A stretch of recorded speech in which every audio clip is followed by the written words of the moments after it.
Did it stop and restart, right? Yeah, I did. Okay. Hi, my name's Trina Martin, and this is my partner, Madi, Olmos. and we're here to talk about the movement of the knee. So the basic knee, or the knee is the largest point in the body. It's built for weight bearing, stability, and mobility.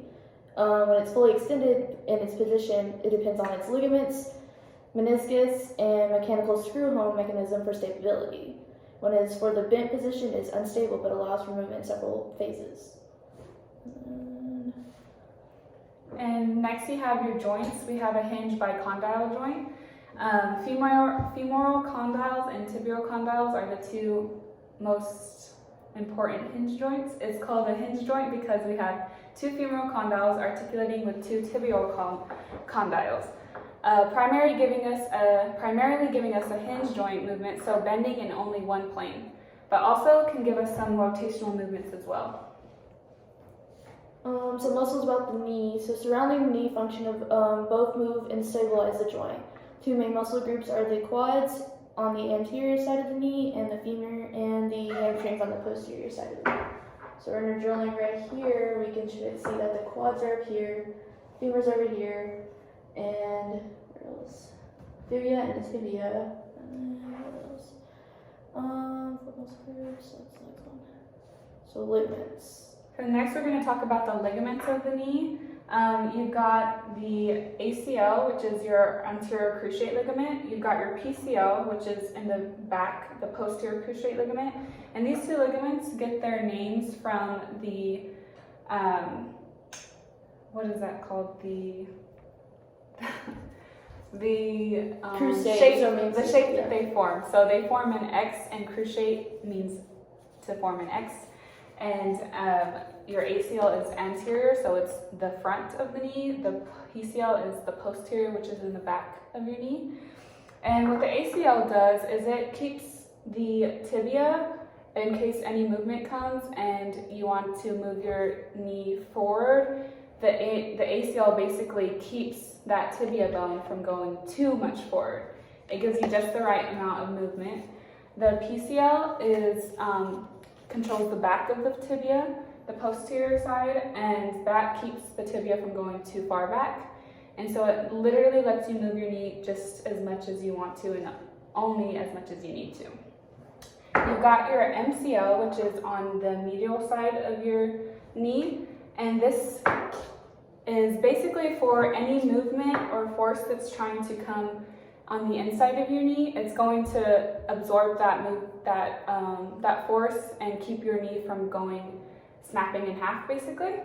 And then we've got your LCL, which is the lateral ligament, and this is on the outside of your knee, and that keeps any forces from the outside of your knee trying to snap your knee in half, basically.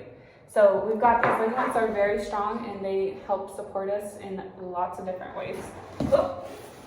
We also have the meniscus, which is, we have the patellar ligament, which is right here in front, connecting your patellar to your tibia, your patella bone to your tibia bone, and that basically just holds it all together in the very front. And we have meniscus, which is a soft cushion. Basically helps absorb any shock or anything that's trying to weight bearing on you, basically. Yes, there you go. And then, do you want to talk about? And for our knees, we have common injuries, just like in any part of our body that we can get an injury. Knees are most prone, especially in football, basketball, basically any very rough sport. I tore my ACL in cheerleading, so I guess you could really do anything and tear it. It doesn't have to be something very, very crazy. But first we have an ACL tear. The next one, we have an ACL insufficiency. We also have a PCL tear, a medial meniscus tear, a lateral meniscus tear, and ACL reconstruction and PCL reconstruction. We have one injury that one of us went through, and I went through an ACL tear, which that was not fun. I was cheerleading, like I said, and I did a straddle jump, and when I landed, my knee basically popped, and that pop that I heard was my ACL, the front ligament here, just tore completely in half. And basically, so when I wanted to walk, my tibia was trying to go too far forward and I had no ACL to bring it back to where it's supposed to. So when I tried to walk, it felt like a spaghetti noodle. So if you ever wanted to imagine what that is like, that's a spaghetti noodle. Just imagine walking on spaghetti noodles. So important joints and hinge joints that we talked about earlier. One of them is located between the largest bone in the body, the femur, and the largest bone in the lower leg, which is the tibia, which is right there. These two bones are joined together and form a medial and lateral compartment. The second joint in the knee complex is located between the patella, which is the kneecap that's right in front, you can see over there, and the femur. The patella glides up and down on a groove in the anterior distal aspect of the femur called the patellar femoral and joint. There's also a bunch of other joints that are correspond, but they're more formed by your cartilage and covers the bones instead, which is how you're able to glide back and forth. So when you're moving and stuff, or flexing or extending and stuff, that's how your knees are able to glide back and forth. And then let's talk about movements. So next we have movements, which is the whole purpose of this project. I think first I'd like to point out our poster here that we have, and I'm going to bring it up closer so you can see. But I'll go ahead and point out the side view, and my partner can point out the front view. On this side, we've got if you're looking at it towards the side, it's the lateral view. You have your quadriceps. This is the outside of the knee, which is just, your kneecap is right here. But the real kneecap, everyone thinks it's like on the outside of your knee, but it's really your patella.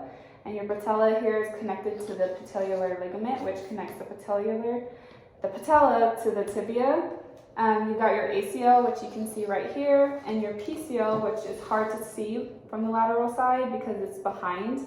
Then you've got this muscle right here, which is your hamstrings. You've got your fibula. Then you have your meniscus, which is the cushion. And this light blue part around here would be the articular cartilage. It's just kind of some extra cushion for your knees so that your bones aren't just rubbing together, and it would be very uncomfortable if you didn't have that. Then you've got your thigh bone, which is the femur. And that's the side view of the knee. In the front view, you can see more of it and stuff, and of course you can see where the patella would be, but of course you can't see it. More of the ACL and the PCL and stuff, and then you can see where the meniscus is, where it's more like a cushiony cartilage kind of structure and stuff. And then one of these, I don't know if you have it, there's, what's this stuff up there? Well, for the muscles in our quadriceps, if you ever wanted to know what those particular muscles would be, there's 4 of them. There's 4 quad muscles this is what helps extend your knee. We have the vastus lateralis, which is on your right. We have the rectus femoris, which is on your right, and it crosses between your knee joint and your hip joint. So it's one of those joints that crosses. And then you have a vastus medialis and a vastus intermedius. Those are the 4 quadriceps that help you extend your knee. And if you don't know what extension is, it's basically just your knee's bent and you want to straighten your knee. We have some knee flexors, which would be your hamstring muscles. Those would be the bicep femoris, the semitendinosus, and semimembranosus. Those all cross your hip joint, so those also work with moving your hip joints as well. And there's 2 more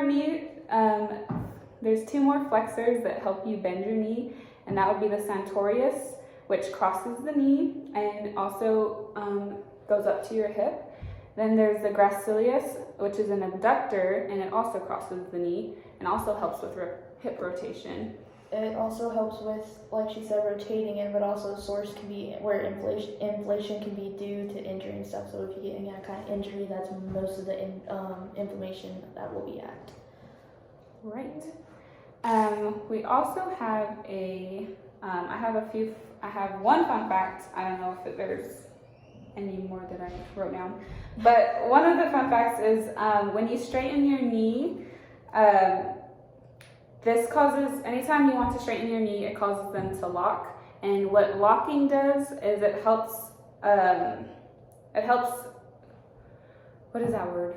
It helps, it helps saves energy from your quads and your hamstrings, so they're not doing so much work. But this could also be dangerous, and this is why some people pass out when they stand for too long of periods of time. And yeah, and we have to close out. Thank you, but that's all we have for this movement of the knee, and thank you for being in our presentation and listening to us.